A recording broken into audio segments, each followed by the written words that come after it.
আমাদের সমাজে আমরা চতুর্দিকে দেখি যে অনেকে আত্মহত্যা করছেন, অনেকে সুইসাইড করতেছেন আমরা দেখছি।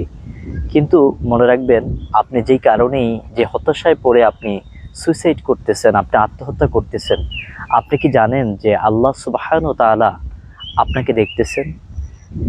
আপনি কি এত অসহায় হয়ে পড়লেন? আপনি ছোটবেলা যখন হাঁটতে পারতেন না, আল্লাহ আপনাকে হাঁটা শিখিয়েছে। আপনি যখন মায়ের গর্ভ থেকে পৃথিবীতে আসলেন, আপনাকে আল্লাহ খাবারের জন্য দুধের ব্যবস্থা করেছে। আল্লাহ পাক রব্বুল আলামিন আপনাকে হাত দিয়েছেন, পা দিয়েছেন, আপনাকে জ্ঞান দিয়েছেন, বিবেক দিয়েছেন, বুদ্ধি দিয়েছেন। মনে রাখবেন, কেউ যদি আপনাকে না ভালোবাসে, কেউ যদি আপনাকে না দেখে, আল্লাহ আপনাকে দেখতেছেন, আল্লাহ আপনাকে ভালোবাসে।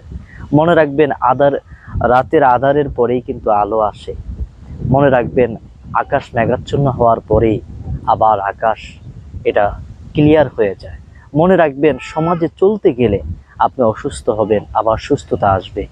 মনে রাখবেন, সাময়িক একটা সময় আপনি সমস্যায় পড়তে পারেন, কিন্তু এটা আপনাকে মনে রাখতে হবে যে আল্লাহ আপনাকে দেখতেছেন, আল্লাহ আপনার উত্তম কিছু করবেন। যে আল্লাহ আপনাকে দুনিয়াতে পাঠিয়েছেন, সে আল্লাহ আপনাকে হালাল রিজিকের ব্যবস্থা করবেন।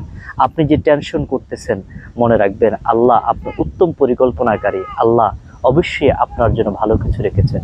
এজন্য আত্মহত্যার পথ থেকে আমরা সকলেই ফিরে আসি, আমরা সকলেই আল্লাহর পথে আসি, আমরা সকলেই দিনের পথে আসি। নামাজ পড়ুন, আল্লাহ আপনাকে অবশ্যই বরকত দিবেন, আল্লাহ আপনার রিজিকের বারাকাত নসিব করবেন।